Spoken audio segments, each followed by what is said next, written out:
anuncios muy importantes el día de hoy y vamos a las preguntas. Gracias, presidenta. Respecto al Consejo de Morena que se llevó a cabo ayer, ahí se presentó una carta que usted envió al partido, nos la distribuyó la dirigencia del partido Morena. Ahí hay dos temas que a mí me llaman mucho la atención porque son recurrentes respecto a un consejo que se llevó a cabo más o menos hace un año. Ahí hubo una carta también del expresidente López Obrador, que se dio un resumen también en esa ocasión, usted estuvo presente. Hay dos temas que a mí me llaman la atención. Una, se pide que a la militancia que cuiden al partido para que Morena no se convierta en un partido de Estado. Y otra también es que se evite a toda costa la colusión con el crimen organizado. Esos dos temas, cuello blanco. Y de crimen organizado y de cuello blanco. Esos dos temas, presidenta, ¿hay algunas señales de que le preocupen a usted acerca de que estas dos circunstancias ya estén ocurriendo en el partido y que haya que dar marcha atrás, hacer un alto en el camino, replantearse, que no se convierta en un partido de Estado? Ya lo es, hay manera de revertirlo. Y también este tema de la colusión con el crimen organizado y la delincuencia de cuello blanco, también usted ve signos de que esté ocurriendo, de que haya que revertirlo, de que haya que combatirlo, simplemente son advertencias al partido. No fueron solo esos 2 puntos, fueron 10 puntos que realmente son ya los había presentado yo el día que presenté mi licencia Morena, y son 10 puntos. El primero habla de la importancia de la unidad, los otros puntos tienen que ver con la ética de la transformación, que los recursos económicos no se vuelvan la distinción de un militante, sino todo lo contrario. El poder es humildad y nosotros debemos comportarnos con rectitud siempre, con humildad, con honestidad, sin parafernalias vinculadas con el poder de antes. Todo eso está en los 10 puntos. Los otros 2 puntos tienen que ver pues con la historia de México y lo que fue el PRI durante tantos años en nuestro país. No hay nada que se parezca de Morena a aquello, porque el PRI era un partido corporativo, es decir, las organizaciones obreras, las organizaciones empresariales, campesinas, participaban como tales en el partido de Estado.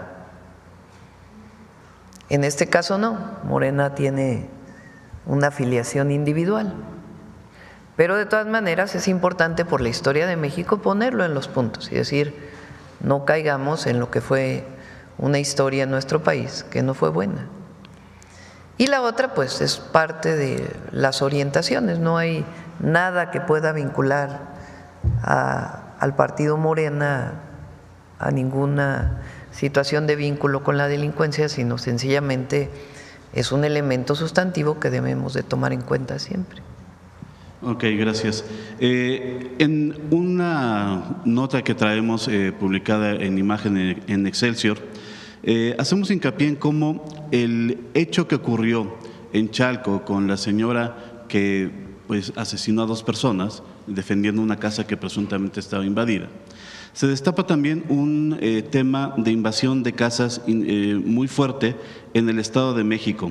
Ahí participan en esta red de delincuencia diversas organizaciones criminales que están bien identificadas, la Unión Tepito, los 300, la Choquiza, sindicatos incluso, y sobre todo en los municipios del oriente del Estado de México.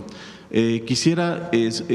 si usted durante la presentación que hicieron ayer del programa de rescate en la zona oriente del Estado de México, se habló acerca de rescatar también vivienda, de hacer quitas con el Infonavit, con el Fobiste, reestructurar créditos, pero no se habló de este tema, Presidenta. ¿Se tiene algún diagnóstico de la gravedad del tema de la invasión de casas en los bloques de casas de los que usted ha hecho referencia en muchas ocasiones? Casas que quedaron abandonadas, que han sido invadidas y que se requiera pues una acción de gobierno para devolverlas a sus dueños originales.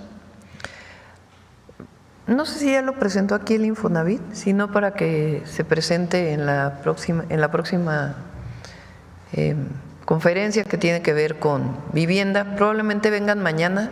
Les informo de una vez, paréntesis, que la conferencia de seguridad la vamos a pasar para el jueves, porque estamos esperando que se cierren todos los datos de abril.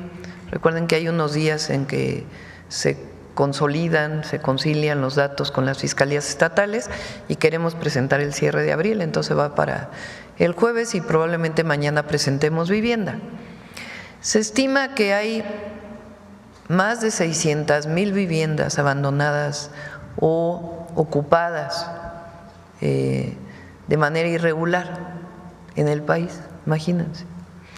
¿De qué viviendas estamos hablando? Viviendas que se construyeron principalmente en el periodo de Fox y de Calderón, en donde las viviendas del Infonavit eran en realidad negocios privados, no representaban la necesidad o el acceso a una necesidad de las y los trabajadores.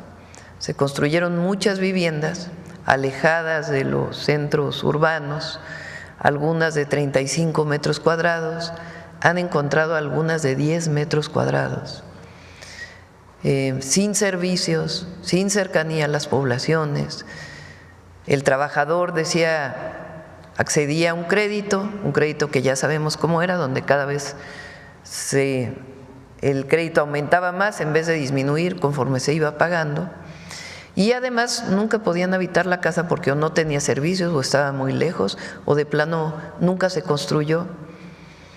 Pero hay más de 600,000 viviendas en estas condiciones. ¿Qué estamos haciendo? Primero, un censo. Se está realizando en este momento entre el Infonavit, la SEDATU y Bienestar un censo, porque se tienen las direcciones de todas esas viviendas construidas con el Infonavit, para ver en qué situación está la vivienda, si está ocupada por la persona que pagó su crédito, si está ocupada por otra persona o si está abandonada y en qué condiciones está en la vivienda. A partir de ahí vamos a hacer un programa, sea de regularización. Por supuesto, quien no puede habitar su vivienda pues no puede pagar su crédito, y ver qué vamos a hacer con esas viviendas. Entonces, en este momento estamos en el censo. Una vez que termine el censo y que sepamos en qué condiciones están esas viviendas, ya presentamos el programa de atención a este caso. Pero es muy distinto a lo que mencionas. El otro tema es el tema de posibles o presuntos delincuentes que se adueñan de una vivienda que ocupa una familia, que por alguna razón a lo mejor no está ocupada y la están rentando y hay momentos en que está sola o alguna otra condición de este tipo. Eso en particular en el Estado de México lo está viendo la Fiscalía del Estado de México con apoyo del Gabinete de Seguridad, que fue pues el caso muy sonado que también lo está viendo la Fiscalía. De esas 600,000, ¿se tiene una idea de cuántas serían en el Estado de México?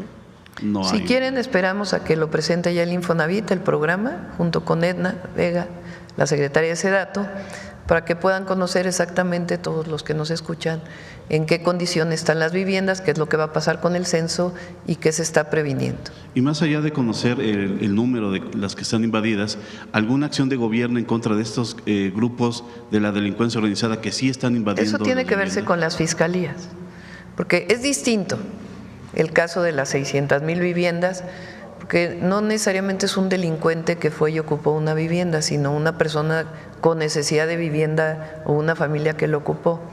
Aunque pueda ser un acto que no parece legal, es una condición distinta a una banda que se dedique a despojar de viviendas a las personas.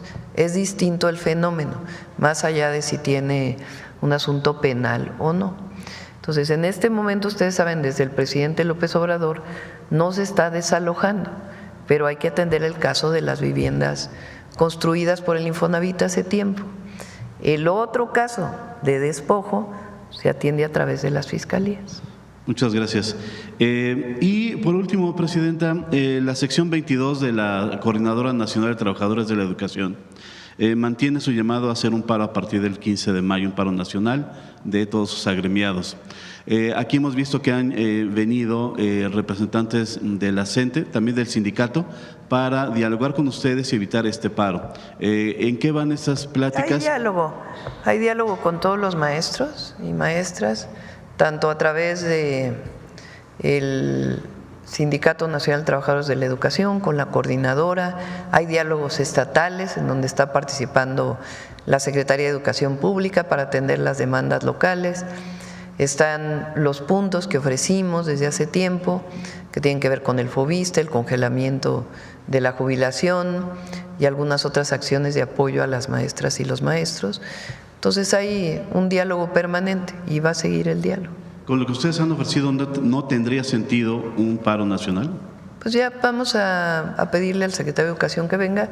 Lo importante es que hay diálogo, que hay comunicación y que hay coordinación. Y en la medida en que podamos cumplir las demandas justas de las y los maestros, lo vamos a hacer. A veces pues sobrepasa el presupuesto del gobierno y es difícil cumplir las demandas que solicitan, pero nuestro apoyo a las maestras y los maestros y vamos a buscar la mejor condición para ellos. Muchas gracias. Bueno, vamos a ver acá, Carlos. Buenos días a todas y todos, Carlos Navarro de Heraldo Media Group. Presidenta, entonces con esta estimación de 0.7 puntos porcentuales, ¿la meta mínima de crecimiento anual en México es de 2.7% en su administración? Estamos revisando con Secretaría de Hacienda. ¿Cuál fue el que presentaste de las previsiones? Entre 1.5 y 2, lo que se presentó para este año en la última actualización que se tuvo que presentar al Congreso, y se están haciendo permanentemente todas las evaluaciones. Lo importante es lo que hemos mencionado, que no es que nosotros estamos esperando a ver qué va a pasar en la economía de los Estados Unidos y estamos cruzados de brazos a ver qué va a pasar. No, hay un trabajo permanente de todo el gabinete y particularmente el gabinete económico para fortalecer la economía nacional y que no solamente haya crecimiento, porque el crecimiento del PIB es una variable. A nosotros nos interesan las variables que tienen que ver con el bienestar de las y los mexicanos, que a veces no solo es el crecimiento, o a veces ni siquiera en el crecimiento se refleja, sino una mejor condición y calidad de vida de las y los mexicanos, y particularmente el crecimiento del empleo bien remunerado. Entonces, en eso estamos trabajando. Para eso es el Plan México. Entonces, el Plan México hoy se presenta a lo que nos comprometimos y hay varios otros temas que están pendientes de presentar, como los polos del bienestar, por ejemplo, que ya los vamos a presentar pronto, y otros más. Y estas medidas, es importante, también han sido dialogadas, consensadas con los distintos sectores productivos del país. Entonces, para poner una cifra, el mínimo sería 2.2% anual. No quisiera yo poner una cifra, lo importante es que no tiene que ver con estas visiones negativas, pesimistas de organismos financieros internacionales que han dado para México, porque estamos trabajando permanentemente, repito, no solo para el crecimiento, sino principalmente para el bienestar. Gracias. También preguntarle en otro tema, el presidente de Estados Unidos, Donald Trump, hace unas nuevas declaraciones, palabras más, palabras menos, dice que usted tiene miedo de los cárteles del crimen organizado. ¿Qué responderle a estos comentarios, Presidenta? Yo no quisiera que… Hay muy buena comunicación con el presidente Trump. En 3 meses y poquito de su gobierno, pues hemos tenido, no sé, más de 5 llamadas. Y es buena la comunicación, a veces no estamos de acuerdo, pero se dice en la llamada de teléfono y ha habido respeto. Entonces, yo no quisiera que la comunicación entre el presidente Trump y su servidora, entre Estados Unidos y México, fuera a través de los medios y declaraciones a los medios. Es una comunicación fluida, buena, en donde tenemos muchísimos acuerdos, y otros que no hay acuerdo, pero que estamos dialogando permanentemente, que es algo normal y natural. Entonces, no quisiera yo que ahora viene una declaración mía y sale en el periódico y ahora otro reportero le pregunta al presidente Trump, y ¿para qué generar un desencuentro? Entonces, lo que yo dije el sábado es que en efecto en alguna llamada, más que como un amago, como lo presentó el Wall Street Journal, el presidente Trump dijo: queremos ayudar a México, y para ayudar a México pues queremos mandarles, entre otras, tropas, o si es que lo necesitan. Y yo le dije: no, presidente Trump, eso no, podemos colaborar en muchas otras cosas dentro del marco de nuestra soberanía y de la territorialidad que a cada uno de nosotros nos corresponde. Les pongo un ejemplo. Recientemente, hace 3 días salió que el presidente Trump dijo mano dura a el tráfico de armas de Estados Unidos a México. Eso no se había oído nunca de un presidente de los Estados Unidos. Y es importante para México que se detenga el tráfico de armas, así como nosotros estamos trabajando muy fuerte para disminuir, detener el tráfico de fentanilo de México hacia los Estados Unidos y de otras drogas. Entonces, hay muy buena relación también entre el Comando Norte, la Secretaría de Marina, la Secretaría de la Defensa. Hay muy buena relación entre el secretario Ebrard y el secretario de Comercio de los Estados Unidos, entre el secretario de Hacienda y el secretario del Tesoro. Entonces, no vale la pena, y no es un asunto, ustedes saben que nosotros aquí estamos con una estrategia de seguridad que van a ver el jueves, tiene muy buenos resultados. Entonces, evidentemente, pues cada quien tiene su manera de comunicar, pero no quisiera que se volviera esto un debate a través de los medios de comunicación con el gobierno de los Estados Unidos.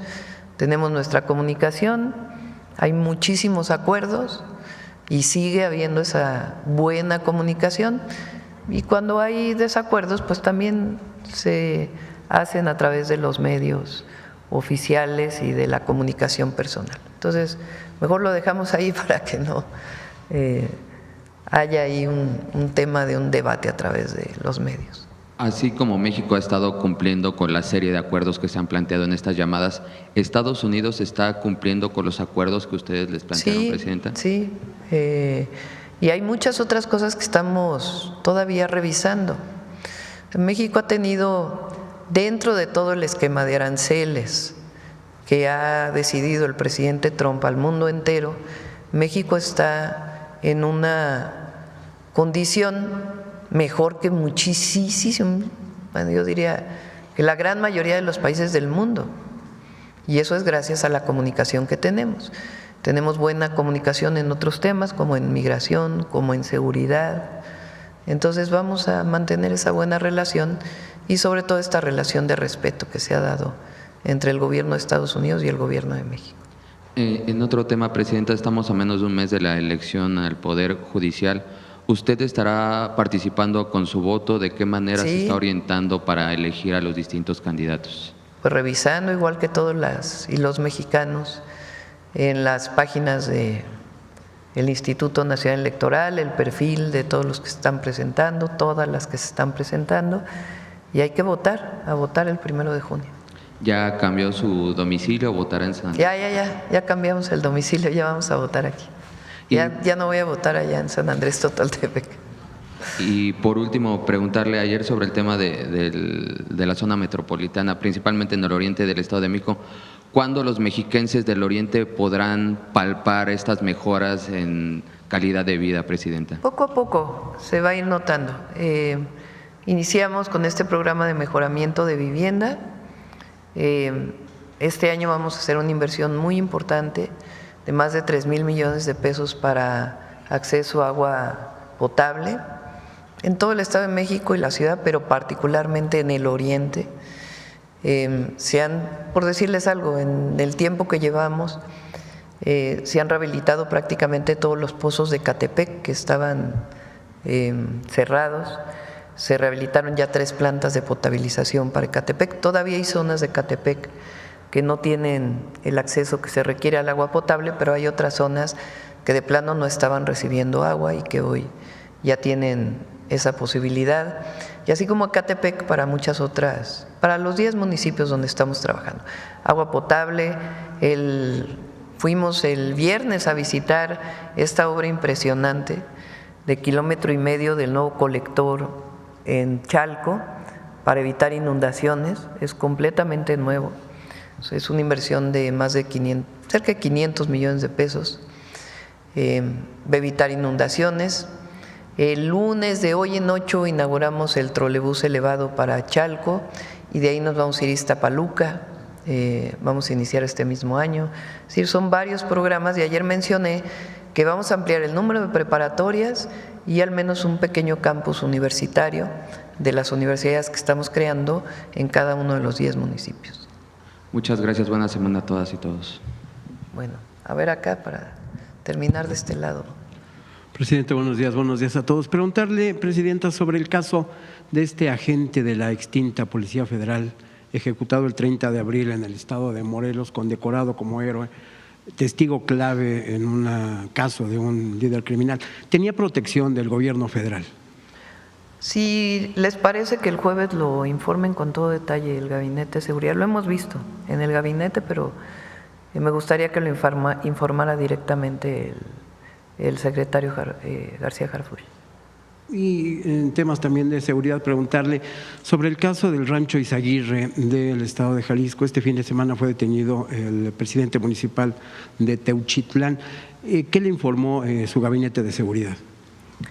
Pues el caso lo está llevando la Fiscalía General de la República. Como ustedes saben, nosotros pedimos que la Fiscalía trajera el caso y pues más bien es el fiscal quien tiene que informar pues cuáles son las pruebas de este vínculo delincuencial del presidente municipal.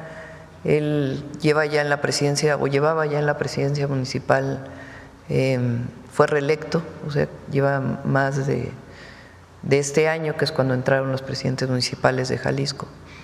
Entonces ya lleva tiempo ahí en la presidencia municipal, entonces la Fiscalía tiene que informar cuáles son los vínculos o los presuntos vínculos con uno de los cárteles. ¿Va a escalar esta investigación lo que le hayan comentado hoy en la mañana al representante del fiscal? Que fiscal? informe el fiscal. Lo importante, quiero mencionarlo, el grupo de buscadoras que entró por primera vez al rancho Teuchitlán, en Teuchitlán, Izaguirre en Teuchitlán, me escribió una carta después de la conferencia de prensa del fiscal. Le pedí a la secretaria de Gobernación que pudiera haber por lo menos un llamado del fiscal con este grupo de buscadores, de buscadoras, Guerreros se llama, creo, ¿verdad? Guerreros buscadores. Y hubo una llamada de teléfono del fiscal con la presencia de la fiscal de víctimas, Irene Herrerías, con ellas para poder pues seguir teniendo comunicación y que ellas puedan expresar libremente lo que encontraron en el rancho y que puedan ser pues atendidos en toda la magnitud las solicitudes que tengan, además de las reuniones que se están teniendo con la Secretaría de Gobernación. Si es necesario, sí. Por ahora pues están reunidos con la Secretaría de Gobernación y van muy bien las reuniones. Gracias. A ver acá para terminar de este lado. Mariana Madrid, de Canal 13 Alvavisión. Una precisión para la presentación del secretario de Hacienda. ¿Aumentarán 10% las compras en general o aumentarán 10% del contenido nacional? Del contenido nacional. 10% del contenido nacional de las compras de gobierno. Muchas gracias. Sustitución de importaciones. Sí, lo anunciaremos en la convención bancaria. Sí. ¿Hay expectativa de los especialistas de que haya una contracción de la economía en el segundo semestre y de que incluso se alcance una inflación del 3.8%? ¿Ustedes tendrían también estas estimaciones o cuáles serían sus cifras? ¿Quieren? A ver, Edgar y luego Marcelo. Con su permiso, Presidenta. No, nuestro escenario base es de una de un crecimiento positivo de la economía, medido en términos del PIB, como mencionaba la presidenta. Hay otros indicadores de bienestar también que son muy importantes. Estamos en niveles mínimos de desempleo. La medición actual surge a partir de la consolidación de las encuestas en el 2005. El último reporte de desempleo estamos en 2.2%. La masa salarial está en máximos históricos. Hay un crecimiento muy sólido de los datos del empleo, sobre todo del empleo formal. Entonces, si nos atenemos incluso a la variable más, digamos, tradicional, que es el crecimiento del PIB, nuestro escenario base sigue siendo de crecimiento positivo en el trimestre y en el año. Basado en lo que mencionábamos, hay una base de crecimiento muy sólida y esta estrategia lo que busca justamente es aumentar el gasto interno y la inversión. Bueno, brevemente te diría que siempre hay que tomar con reserva las expectativas por el margen de error que ha habido, que es enorme. Pero más en esta ocasión porque tenemos todavía muchos elementos por verse. O sea, en qué va a terminar toda esta reorganización del orden comercial y qué efectos va a tener, cuánto va a durar. Hay algunos elementos que todavía no tenemos la respuesta completa. Pero también creo que hay otro elemento sustantivo en donde diferimos, porque no están midiendo el efecto que va a haber a partir del segundo semestre en relocalización de cadenas productivas. O sea, solo estás contabilizando elementos negativos, pero no estás viendo algunas cosas que están empezando a suceder. Entonces, yo diría que tomáramos con mucha reserva muchas de esas previsiones que están viendo, por esas razones que te acabo de comentar. ¿Cuál es nuestra previsión? La que acaba de decir el secretario de Hacienda. ¿Y en qué se fundamenta? En los datos consistentes que tenemos verificados y en la confirmación de flujos de inversión y movimientos de líneas de producción que estamos constatando en nuestro territorio. Gracias. Y Presidenta, ¿ya tendrá su gobierno conocimiento de en qué se gastará el remanente del Banco de México? Estamos trabajando en eso. Hay una parte por ley que tiene que irse a pago de la deuda. Entonces, Edgar, normalmente tenemos reunión los lunes, ahora nos vamos a ir corriendo a Puebla. Entonces, tenemos reunión esta semana para ver el cálculo exactamente de cuál es el monto que se va a destinar a inversión y de ahí pues ya informaremos en qué se va a destinar. Muchas gracias. Ahora sí de este lado, a ver acá. Gracias, Presidenta. Yusbel Carolina, de Código Libre. Siguiendo con el tema de economía, ahora el presidente Donald Trump dice que aplicará un impuesto del 100% a las películas hechas en el extranjero, alegando que la industria cinematográfica estadounidense está muriendo. ¿Cuál es su opinión y qué apoyos habrá que incrementar el gobierno mexicano para apoyar esta industria? Bueno, ahora subió un poco en este año el apoyo de descuento por impuesto para cine nacional. ¿Cuánto fue, Edgar? No sé, no lo recuerdo en este momento. Sí, se los damos si quieren mañana exactamente en cuánto aumentó. Pedimos si quieren que venga Claudia a platicar lo que está haciendo IMCINE y todo el trabajo que está haciendo también en Estudios Churubusco, y es un trabajo muy importante y de apoyo a la industria cinematográfica. Y vamos a seguir conforme avance el sexenio también apoyando más. Ahora, la manera de producir ahora en el sistema o en la industria cinematográfica pues es muy variado. Ya no es exactamente como antes, que todo se producía dentro de un estudio, que todo se producía en Hollywood, y ahora pues se ha globalizado muchísimo esa industria, incluso con las plataformas digitales. Ya no todo se presenta en las salas de cine, sino a través de las plataformas digitales, pues se difunde muchísimo la producción cinematográfica. Entonces habría que ver pues este tema de los aranceles que impulsa el presidente Trump, pues cómo en algo tan global como una plataforma digital podría implementarse, ¿no? Es más complejo. ¿Esta convención del 8 y 9 de mayo usted va a asistir a la convención bancaria? Sí, vamos el jueves. El jueves en la mañana vamos a ir como parte de los planes de justicia, a entregar tierras al pueblo wixárika, y en la tarde vamos a la Convención Nacional Bancaria, y Hacienda ha estado trabajando con los bancos para poder ampliar las posibilidades de financiamiento a las micro y pequeñas empresas. Aquí, sí, de aquí nos vamos. Presidente, en otro tema, ¿tiene información de qué banda de Estados Unidos está en contubernio por autoridades mexicanas sobre el huachicol? ¿Cómo se va a trabajar estos desafíos de organizaciones criminales dedicadas al contrabando y cómo está esta seguridad en las aduanas? Se está haciendo un trabajo muy importante de colaboración, de coordinación y también de atención al fenómeno del huachicol. Yo quisiera esperar a que se presentara completo antes de adelantarlo. Tiene que ver con entrada de combustibles a través de puertos y fronteras, que algunos ya se mencionaron en su momento, se dio la noticia, cómo fue este vínculo, cómo es que se dio, etcétera, etcétera. Y hay mucha coordinación con las distintas instituciones del gobierno de los Estados Unidos. Entonces ya en su momento vamos a presentarlo completo, en este momento pues está en proceso de investigación.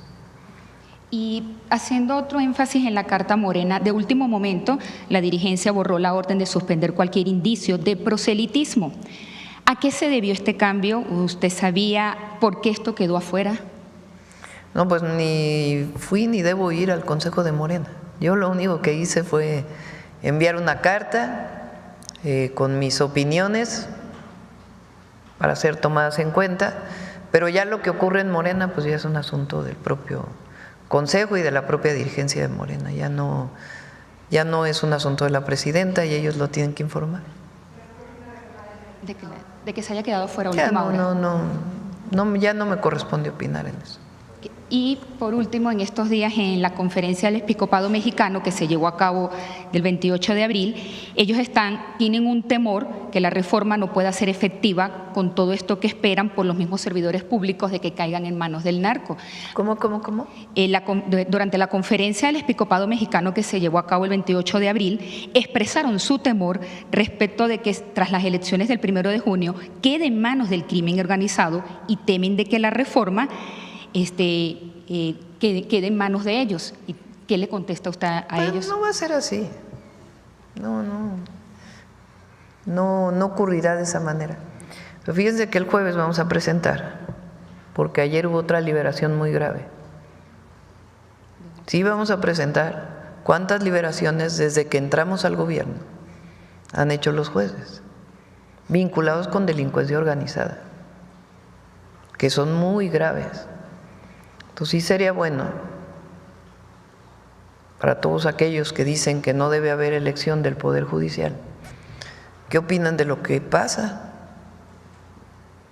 De jueces que impunemente liberan a delincuentes cuando hay pruebas suficientes de su participación, porque eso es justamente lo que queremos cambiar, que haya un poder judicial que responda a la justicia.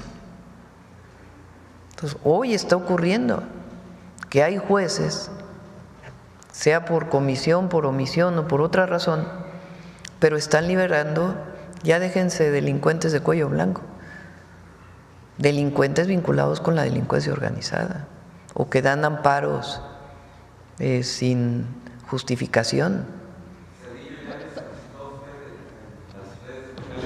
Que habla hace 2 años. Ya yo creo que eso ya pasó, ¿no? Ya hablamos de ¿Qué delincuente fue el que soltaron? Cedillo, y la gente está contenta con la elección al Poder Judicial y es una manera muy democrática de sanear el Poder Judicial, de sanearlo, de acabar con esta nepotismo, corrupción y estos jueces que impunemente liberan delincuentes de la delincuencia organizada, porque la gente demanda seguridad, paz, Y evidentemente el Poder Ejecutivo tiene un papel fundamental, la Fiscalía tiene un papel fundamental en este proceso, pero los jueces también. Entonces, ¿qué dice, por ejemplo, estas organizaciones que están preocupadas por la elección de lo que está pasando ahora? Y en la elección no va a salir bien, la elección va a salir bien y la gente va a participar. ¿A qué delincuentes soltaron, presidente? Usted dice que ayer… Ya el jueves van a dar toda la información. Gracias. A ver acá, vámonos así en escalerita. Muchas gracias, presidenta. Buenos días a todas y todos. Quisiera preguntar o conocer su opinión, presidenta, sobre el anuncio de la Oficina de Naciones Unidas para los Refugiados, que dijo pues que va a estar cerrando o estaría cerrando al menos 4 oficinas en México. ¿Eso tendría algún impacto en la atención a los migrantes en nuestro país, sobre todo en la zona del sur? Pues hay buena coordinación con ellos, con ACNUR, hay muy buena coordinación y pues aun cuando no tengan estas oficinas vamos a seguir con esta coordinación y de todas maneras hay atención por parte del Gobierno de México. ¿Se tiene el dato de cuántos son los migrantes que hoy están o que permanecen en México? Se los damos si quieren mañana, a ver si mañana va la información. Vamos a dar la información si gustan de los repatriados desde la entrada del presidente Trump, de qué nacionalidad, bueno, repatriados son mexicanos obviamente, y otras nacionalidades que han llegado a México, y también de cuántos estimamos que permanecen en nuestro país y en dónde. Muchas gracias, presidenta. En otro tema quisiera preguntarle sobre, digamos, si ya se tienen detalles de cómo será el proceso para entregar el agua a los Estados Unidos en el marco de este acuerdo y, pues, digamos, de lo que se anunció hace algunos días, de dónde van a salir o de dónde se tomará el agua para entregársela a los Estados Unidos. A ver, primero, porque dicen que por temor a aranceles estamos entregando, nada que ver. Es parte del acuerdo de 1944. Estados Unidos entrega agua por el Colorado y nosotros entregamos por el Bravo.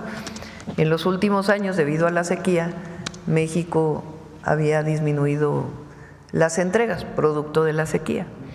Entonces, lo que hubo fue un trabajo muy bueno, porque fue un trabajo técnico, en donde el gobierno de los Estados Unidos y el gobierno de México, a través de la instancia que es SILA, con los técnicos de Comisión Nacional del Agua, con la coordinación con los gobiernos estatales y de su lado, de igual forma, se sentaron a ver cuánta agua está disponible,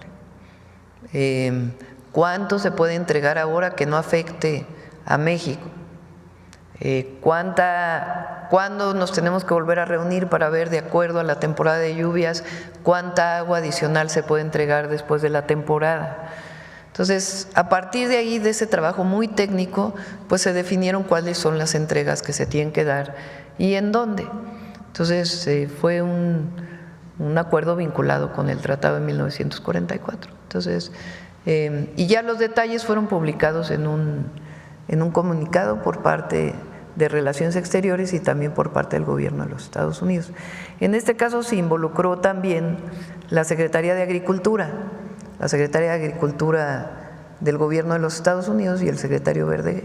Y fue un trabajo muy técnico, la verdad, bien elaborado y que no pone en riesgo, pues, obviamente, las entregas al consumo humano y también las medidas que se van a tomar en caso de que no haya suficiente agua para todos los agricultores de apoyo.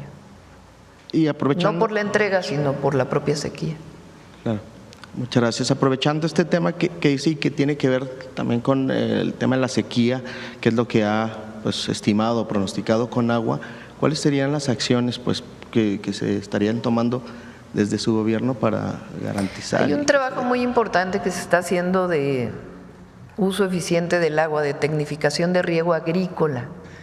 Eso nos va a ayudar mucho para poder utilizar el agua que hoy es para riego, para consumo humano y al mismo tiempo aumentar la productividad del campo, porque cuando hay tecnificación del riego, pues hay aumento en la productividad. Entonces, eso es parte de lo que estamos trabajando. Obviamente no va a quedar este año, estamos hablando de un programa de 2, 3 años que ayude a todos los agricultores. Y en particular, pues para cada estado se están haciendo algunas medidas, para Sonora, para Chihuahua y para Coahuila principalmente, y algo para Sinaloa.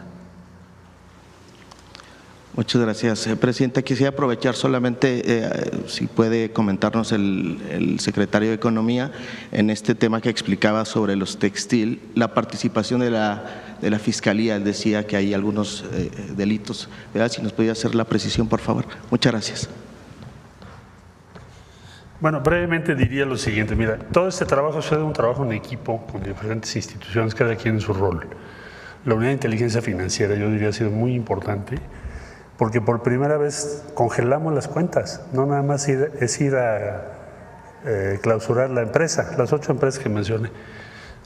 Entonces, hay atrás un trabajo de meses, y aquí debo reconocer también el trabajo de Pablo Gómez y todo su equipo, que nos ha ayudado pues meses en buscar, determinar qué empresas, por las 8 que dije, son 24,000 millones de pesos en un año, mintiéndole al gobierno, evadiendo al fisco, provocando pérdida de empleos en la industria textil y del calzado. Entonces, y en ello el fiscal general, en particular el doctor Gertz, ha tenido interés de apoyarnos y orientarnos en todas las medidas que hemos tomado, qué procede, qué no procede, qué es delito federal, qué no es delito federal. Lo mismo te puedo decir de la Agencia de Aduanas de México. Rafael Mollinedo personalmente ha verificado qué agencias aduanales se les va a cancelar la licencia, porque hay 5 agencias aduanales en proceso ahorita de cancelación solo por esas 8 empresas, porque ¿de qué te sirve solo cancelar el permiso de la empresa si no congelamos las cuentas, si no vamos a ver quién es el beneficiario y todo lo que te acabo de decir? Entonces es un trabajo en equipo de todas estas dependencias, y desde luego la Secretaría de Marina también nos ha ayudado. El secretario de Hacienda ha estado en varias reuniones, es decir, es un trabajo de equipo, no de la Secretaría de Economía, y les agradezco a todas y a todos su apoyo. El tema del acero de los países que decían, China está entre ellos los que se están revisando las regularidades. Sí, y también Estados Unidos. ¿Pero por qué delitos entró la Fiscalía? ¿Perdón? ¿Por qué delitos entró la Fiscalía? La Fiscalía le damos, ha sido, como decía yo, ha acompañado toda esta estrategia y nos ha sido como un gran asesor nuestro, y ahora están haciendo investigaciones. Vamos a ver en qué resultan las cosas, porque el primer paso es pues, cancelas la empresa, pero después la pregunta es, bueno, pues ¿quién se beneficia de todo esto, no? Estos 24,000 millones, ¿quiénes son los beneficiarios? ¿Y qué delitos puede haber? Entonces, no me quiero adelantar, seguramente vamos a encontrar delitos graves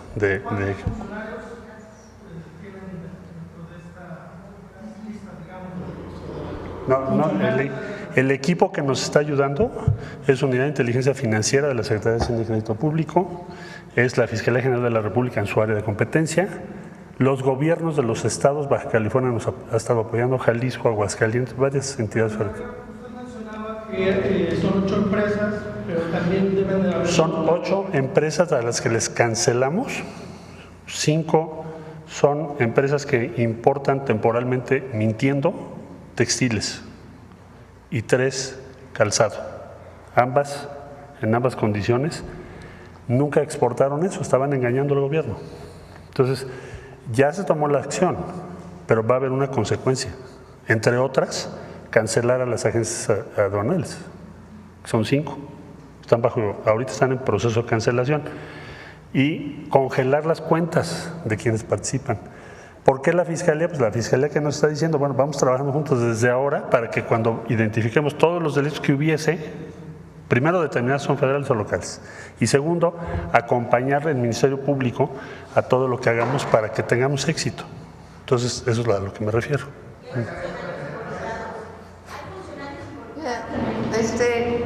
A ver, yo creo que es importante que se vea por qué esta revisión que se hace.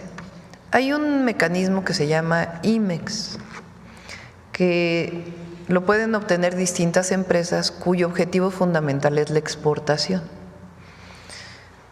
Entonces, por ejemplo, si se importa la industria de la maquila, que importa muchísimo de Estados Unidos, fabrica en México y luego todo lo exporta. Esas industrias no pagan IVA, porque así está establecido como un mecanismo de apoyo para la industria exportadora. En algunos casos empezaron a importar no de Estados Unidos, que digamos era el objetivo dentro del tratado, sino de otros países. Y no había problema porque dentro de los mecanismos o las reglas de la Organización Mundial de Comercio era válido pues que se importara, o es válido que se importe de otros países para exportar. Y obtuvieron, porque dijeron otra cosa las empresas, no porque hubiera colusión, su registro de IMEX. Pero ¿qué empezó a pasar? Que en realidad no lo exportaban, sino que lo vendían para el mercado interno. Entonces, empresas que importaban o que importan y que no exportan todo, sino que alguna parte o todo lo venden en México. Entonces, si lo venden en México, tienen que pagar IVA a fuerzas. Si no, pues tienen esta exención. Entonces, a la hora de estar revisando estas empresas, la Secretaría de Economía encuentra pues que hay muchas que lo hacen para el mercado interno, que no es para la exportación. Y entonces ahí empieza todo el proceso de revisión de por qué se les dieron a esta, por qué los agentes aduanales que deben revisar que si se queda o si se exporta no estaban registrándolo. Y ahí viene todo este procedimiento, y si se congelan cuentas de esas empresas, y si hay un delito penal, pues lo tiene que investigar la Fiscalía. Ese es el esquema. Hay otros también donde hay muchísimas formas de importar. Si se importa de una manera, pues se paga un impuesto, si se importa de otra manera, se paga otro impuesto. Y entonces hay empresas que importan y que mienten a la autoridad, diciendo que en realidad están importando de una manera para no pagar impuestos. O ahora se están poniendo los precios de referencia, porque se dice, pues importé una bicicleta y cuesta 5 centavos. No, pues discúlpame, no puede costar 5 centavos una bicicleta. Tiene que costar, pues aunque se haya fabricado en otro lado, pues lo mínimo indispensable de lo que cuesta el acero a nivel internacional, si es que es de acero. Entonces se le pone, pues el valor mínimo es y sobre eso pagas los impuestos. Eso es lo que estamos haciendo con esto de los precios de referencia, la revisión de las IMEX, y pueden seguir importando. Sí, bueno, tienen que resolver su problema de haberle mentido a la autoridad, pero se puede importar, el tema es que tienen que pagar impuestos. No pueden mentirle a la autoridad de que eso se exporta cuando en realidad no se exporta, se está quedando en el mercado nacional. Aparte de otras cosas que se pueden considerar como importación ilegal. Ahora sí. Gracias, presidenta. Dalila Escobar, de Proceso. Primero, en toda esta estrategia que ha manejado su gobierno en torno al tema de la búsqueda de personas desaparecidas y que incluye iniciativas para reformar leyes, había mencionado que se dio un momento para que madres y padres buscadores hablaran con la Secretaría de Gobernación para pues agregar algunos elementos o tal vez cambiar algunas cosas.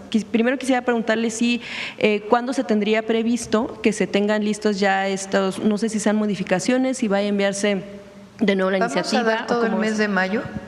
Ya se presentaron muchas de las modificaciones por parte de los grupos de organizaciones de buscadores, de buscadoras. Todavía hay varias reuniones pendientes y se va a hacer pues las modificaciones que están sugiriendo. El objetivo es que haya un extraordinario en junio. Hay varias leyes que quedaron pendientes, entre otras algunas de economía. Entonces, que haya un extraordinario en junio y poder tener pues los acuerdos durante el mes de mayo para que ya puedan ser aprobadas. ¿Se enviarán como tal modificaciones? ¿Se enviarán como modificaciones o una nueva iniciativa? No, yo creo que en diálogo con los diputados y senadores se pueden hacer las modificaciones, y si son muy distintas, pues ya se envía una nueva iniciativa. Pero hasta ahora creemos que si involucramos en su momento a diputados y senadores y que conozcan todo esto se puede hacer a partir de la iniciativa que se envió, Claro, o las iniciativas que se enviaron. Sí, algunos grupos de colectivos, bueno, todos siguen, se mantienen en las búsquedas de sus familiares que están desaparecidos y bueno, pues insisten, por supuesto sabemos que insisten en que hay todavía algunas irregularidades o inconsistencias en la forma en cómo las comisiones de búsqueda están llevando a cabo la labor. Sabemos que estas modificaciones es precisamente para fortalecer esto. ¿En qué momento se podrá notar la profesionalización de las personas que forman parte de las comisiones locales de búsqueda para que sean las familias quienes acompañen y no al revés? Sí, a ver, una parte le corresponde a las fiscalías, esto es importante. Y también las modificaciones que se enviaron tienen que ver con eso, la profesionalización del área de desaparecidos en las fiscalías estatales, porque es ahí en donde hay la principal investigación. Y son quienes tienen muchos de los instrumentos para la búsqueda. Y además, pues las comisiones de búsqueda y la colaboración y la coordinación con los familiares. Entonces están tomadas los dos temas en cuenta. Claro, sobre este tema ya nada más un par de puntos que planteo de una vez es, por un lado, el tema de, bueno, sí vamos a tener los informes de forma pública, el tema de los registros que han tenido ustedes de personas, el número de personas desaparecidas de acuerdo con la metodología que siguen y por otro lado, bueno, también de acuerdo con investigación en proceso, publicada en proceso, lo que tiene que ver, por ejemplo, en el Valle de México, la cuestión metropolitana, no nada más en la Ciudad de México, sino todo el entramado que tiene que ver con la búsqueda de personas desaparecidas, como sabemos, colectivos. Muchas de las personas desaparecen en la Ciudad de México, son de la Ciudad de México y aparecen sus restos en estados colindantes. En este sentido, yo quisiera preguntarle también en un nivel preventivo. En la Secretaría, por ejemplo, de Seguridad, sabemos que la ciudad es una de los lugares más monitoreados con cámaras de videovigilancia. Saber si se tiene también contemplado un análisis o una revisión de lo que hay en estos centros de monitoreo para saber si hay el personal suficiente para revisar, por ejemplo, zonas boscosas en la Ciudad de México, por ejemplo, Tlalpan, Álvaro Obregón, donde pueden darse las desapariciones y tal vez de manera preventiva puedan evitarse, o sea, no llegar como a la parte ya de buscarlas cuando no se les encuentra. Si se hará esta revisión, por ejemplo, en la capital del país, en otros estados, del número de personal necesario para monitoreo por sectores, de si las cámaras todas sirven, si los equipos en los propios centros de monitoreo también están en funciones. Esos dos aspectos, una de manera preventiva y la otra los informes. Bueno, Clara presentó hace unos días, Clara Brugada, la jefa de gobierno, una serie de medidas que ha estado trabajando también con los colectivos de familiares de buscadores. Son buenos puntos y acuerdos que se tomaron. Desde que estuvimos nosotros en la jefatura de gobierno, generamos esquemas que ahora los queremos llevar a nivel nacional, de prevención y de alerta temprana, que es parte de lo que se está modificando en las leyes. Que en cuanto se reporte a una persona, pues de inmediato haya todas las alertas a nivel nacional para poderla encontrar en su momento. También estamos planteando la diferencia entre personas no localizadas y personas desaparecidas, que es algo también importante. Entonces, todo esto está planteado en las iniciativas que enviamos y ahora revisión de los colectivos para que se puedan mejorar.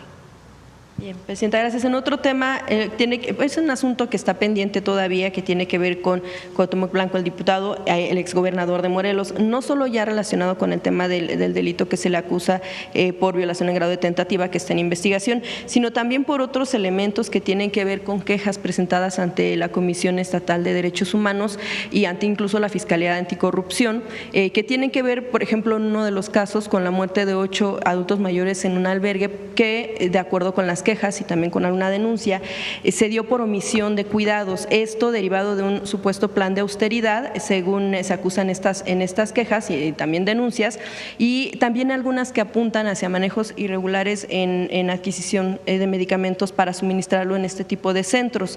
También, por ejemplo, se ha acusado el uso de la Casa de Gobierno para fiestas familiares, para fiestas a lo mejor no tan familiares, también de amigos, con cargo al erario entre otros hechos que ya ha declarado un ex colaborador, Gerardo Becerra, ex asesor de anticorrupción, y que se han presentado estas denuncias.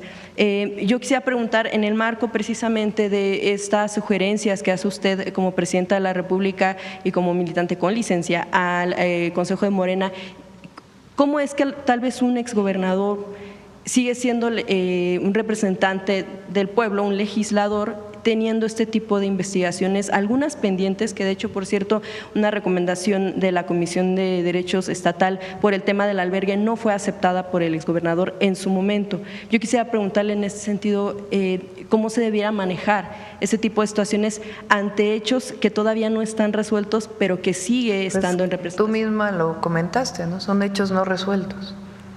O sea, todo el mundo es inocente hasta que se demuestre lo contrario, así es la ley en nuestro país. Entonces, hay estas presuntas acusaciones o estas acusaciones, pues que tiene que resolver la Fiscalía del Estado en todo caso. Y en su momento, pues ya tomará, más allá, pues primero tiene que ver con lo penal, si es que la Fiscalía está investigando, o con lo administrativo, si es un asunto administrativo, y en todo caso, pues ya después se verá la parte política, ¿no? Pero primero pues tiene que demostrarse. No sería necesario separarlo de la representación que tiene. Pues es una decisión que tiene que tomar la Comisión de Honestidad y Justicia, ¿no? Y en general, frente a cualquier investigación, pues primero es que se haga la investigación, ¿no? Gracias, Presidenta. En otro tema, hace unos días se cumplieron 13 años del asesinato de Regina Martínez, corresponsal de Proceso en Veracruz. Es un caso que se mantiene pues cerrado, aunque no resuelto. De hecho, el expresidente Andrés Manuel López Obrador había garantizado que se iba a reabrir el caso. Sin embargo, no se han notado avances en la situación. Quisiera ver si con usted va a seguirse esta situación hasta que se resuelva, porque recordamos que en el gobierno en el que se dio, Javier Duarte, pues él decía que se había sembrado la idea de que había sido por un asunto personal, pasional. Quisiera saber si en este gobierno se va a seguir con esta idea de que se reabra el caso y que se resuelva. Sí, lo retomamos. Y finalmente, Presidenta, nada más que no quiero dejar pasar el caso. Apenas se dio a conocer el hallazgo del cuerpo de la activista de Oaxaca, Sandra Domínguez. Sí, es muy doloroso. Sí, en uno de los videos antes de su desaparición, evidentemente, Sandra enviaba un mensaje al gobernador Salomón Jara y bueno, denunciaba también al funcionario Donato Vargas. En su momento, Jara había pedido que se separara del cargo. En ese momento declaró por un ratito, unos 8 o 15 días. Sabemos que está separado pues del gobierno, pero Sandra lo denunció por ser parte de un chat donde exhiben a mujeres en situaciones sexuales, y también, bueno, pues después de esto desapareció junto con su esposo, como ya mencionaba. Fueron apenas hallados sus restos junto con los de su pareja en una zona de Veracruz, colindante con Oaxaca. Aquí la hermana o los familiares lo que han dicho es que pues sí regresó a casa, pero no como soñaban. Yo quisiera preguntarle si van a tomar en cuenta el tema de la investigación a este funcionario o exfuncionario. No sabemos en qué situación está. Si quieren el gabinete que conteste el jueves, han estado trabajando y hay varias líneas de investigación. Gracias. El último. Ya nos vamos a Puebla. Gracias, Presidenta. Cristian Galarza, de Cultura Colectiva. Pues el fin de semana pasado, durante la inauguración de la Universidad Benito Juárez del Bienestar, en Texcoco, usted mencionó la defensa de la soberanía nacional una vez más. El día de hoy vimos con la exposición del secretario de Economía también la defensa de lo hecho en México. Y yo le quería preguntar cuál sería el papel de las juventudes, o si se pueden involucrar las juventudes, o cómo se pueden involucrar las juventudes en la defensa actual de la soberanía nacional, ¿no? Ante de repente estos mensajes que sugieren pues lo contrario.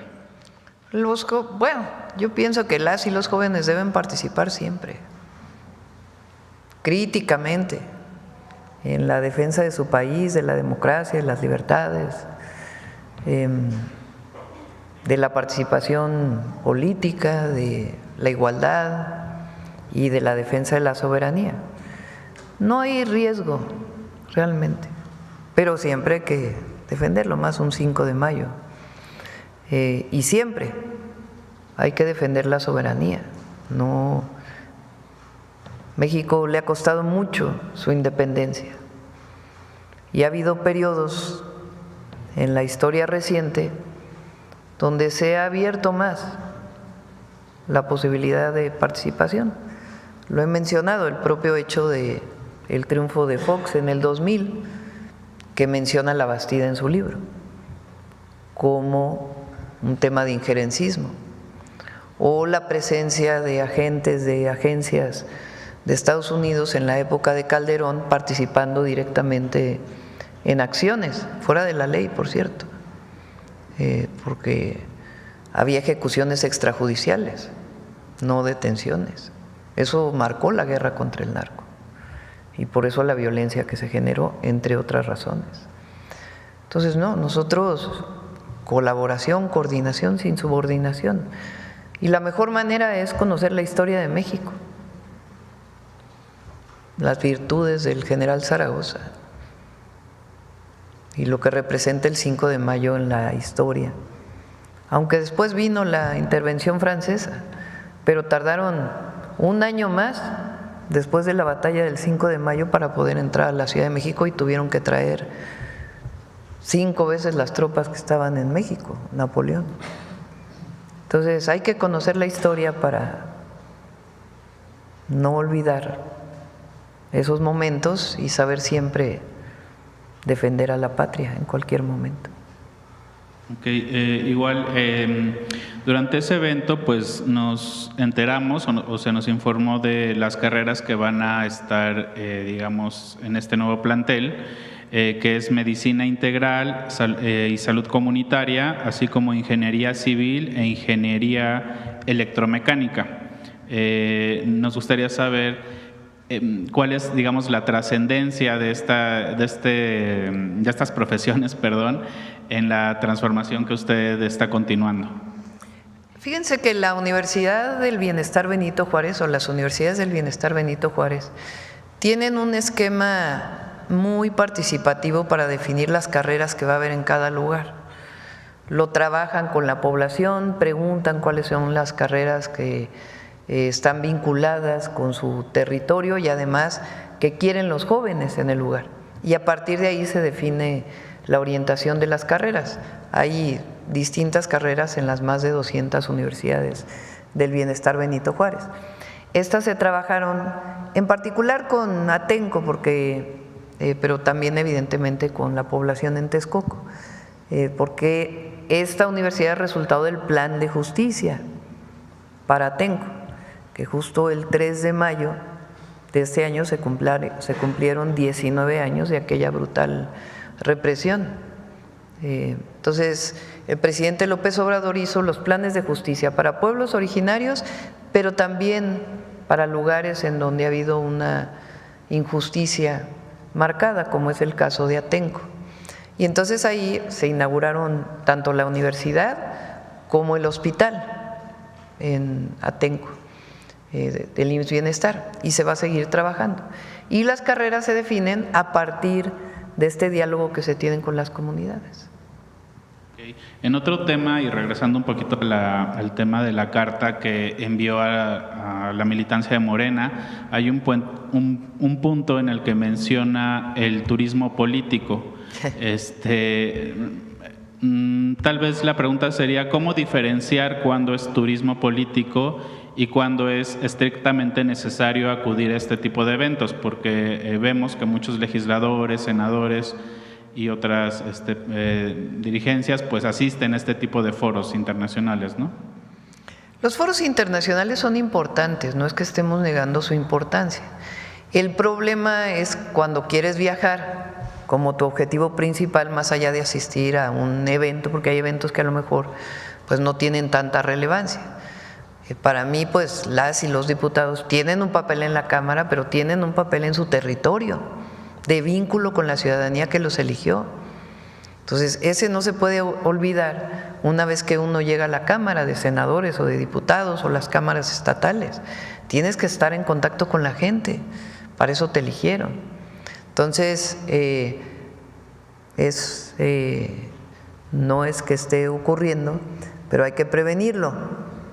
de que el objetivo sea viajar, no sea asistir a un evento que tiene importancia para nuestro país.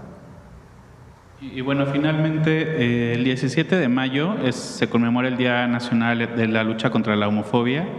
Yo quisiera saber si en ese sentido usted tiene contemplada alguna política pública o el impulso de alguna iniciativa, de alguna reforma en ese sentido. Sí, si quieren, hemos estado trabajando particularmente con Bienestar, aunque también con otras secretarías, y presentamos aquí también con Gobernación, por CONAPRED. Gracias, presidenta. Gracias a todas y a todos. Nos vemos mañana.